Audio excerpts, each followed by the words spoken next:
नाजरीन अस्सलाम वालेकुम, आप देख रहे हैं पी न्यूज। मैं हूं महविश मकीन।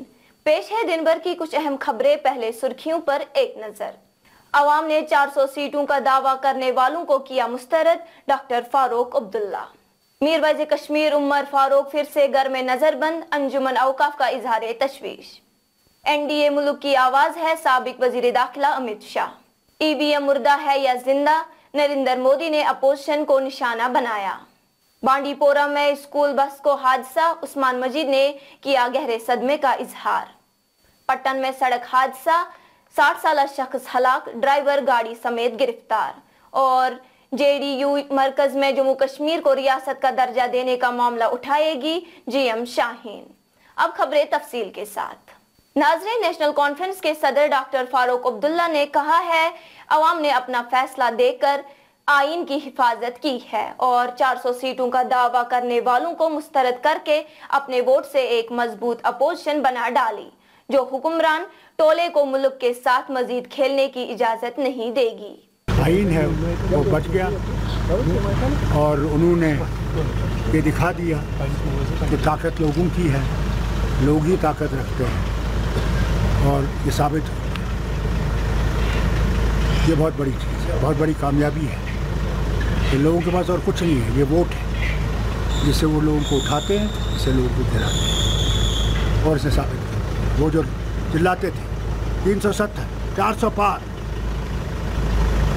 मैं समझता हूँ ये जो ये एग्जिट पोल वगैरह है इसको बंद कर देना चाहिए, उनको अपने ठेके बंद कर देना चाहिए और लोगों से माफ़ी मांगनी चाहिए कि उन्हें गलत फहमियाँ लोगों में पैदा हुई। शुक्रिया। सर, एनडीए गवर्नमेंट बन रही है, इसके बारे में आप? मैं कुछ नहीं कहूँगा, बनने दीजिए, जब बन जाएगी आप भी देखेंगे, मैं भी देखूंगा। आपको लग रहा है कामयाब होगी ये जो एनडीए सरकार बनने जा रही है, क्योंकि नीतीश कुमार को आप मीडिया में हैं, आप खुद देखेंगे और मैं भी देखूंगा, इंतजार कीजिए। सर, अपोजिशन मजबूत अपोजिशन आपको लगता है कि इस दफा बहुत मजबूत होगी? मैं जिस पार्लियामेंट में था उसमें हम कमज़ोर थे, हमारी बात सुनाई नहीं देती थी, हमारा सुनते नहीं थे और तानाशाही थी। वो डिक्टेटरशिप ख़त्म हो गई, अल्लाह का शुक्र है। अंजुमन औकाफ जामे मस्जिद श्रीनगर ने कहा है कि मीरवाइज कश्मीर उमर फारूक को हुक्काम ने आज भी घर में नजरबंद कर दिया है और उन्हें आज जामिया मस्जिद में जुम्मा का खुतबा देने या नमाज पढ़ने की इजाजत नहीं दी गई। यहाँ जारी होने वाले एक बयान में अंजुमन ने मीरवाइज उमर फारूक की बार बार गिरफ्तारियों और उन्हें जुम्मा के दिन मस्जिद में आने से रोकने की मजम्मत की है। बयान में मजीद कहा गया है कि तंजीम उनकी मुसलसल नजरबंदी और अपने मजहबी फराइज से दूर रखने पर अपनी तशवीश का इजहार करती है।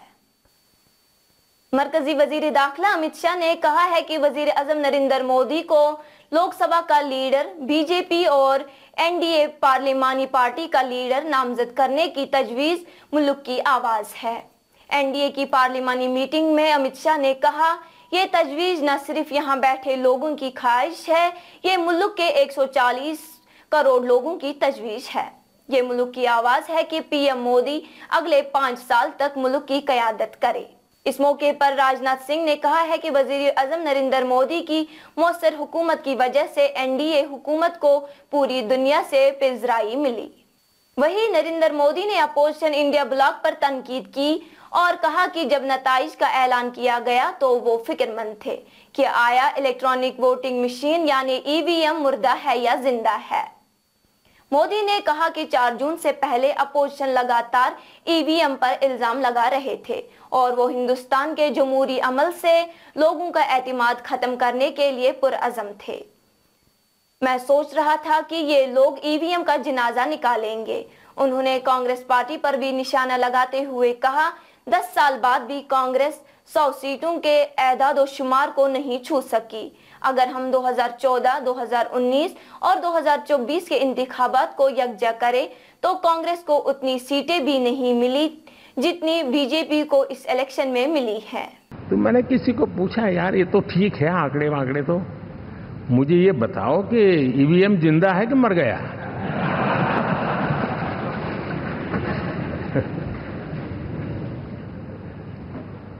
क्योंकि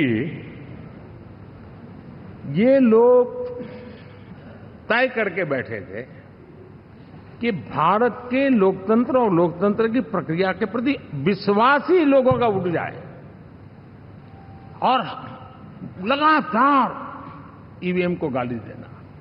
और मुझे तो लगता था कि शायद इस बार वो ईवीएम की अर्थी का जुलूस निकालेंगे, लेकिन 4 जून शाम आते आते उनको ताले लग गए, ईवीएम ने उनको चुप कर दिया। ये ताकत है भारत के लोकतंत्र की, ये ताकत है भारत की निष्पक्षता की, ये भारत की ताकत है भारत के चुनावी तंत्र की, चुनाव आयोग की। और मैं मानता हूं कि ये आशा करता हूं कि 5 साल तो अब ईवीएम शायद मुझे नहीं सुनाई देगा, लेकिन जब 29 में हम जाएंगे तो फिर से शायद ईवीएम को लेकर के नाचने की शुरुआत करेंगे, क्योंकि इनके सुधरने की संभावना बहुत कम है। बांडीपोरा में एक स्कूली बस को पेश आने वाले अलमनाक हादसे में तकरीबन 1 दर्जन तलबा जख्मी हुए हैं। हादसे पर साबिक वजीर ममलिकत उस्मान मजीद ने गहरे सदमे का इजहार करते हुए कहा है कि ये तशवीशनाक है कि कुछ स्कूल मुनासिब दस्तावेजात के बगैर पुरानी गाड़ियों को चलाकर जिंदगियों को खतरे में डालते हैं। उस्मान ने कहा है कि ये गफलत नाकाबिल कबूल है, इसकी पूरी तहकीकात की जरूरत है और कसूरवारों का एहतिसाब होना चाहिए।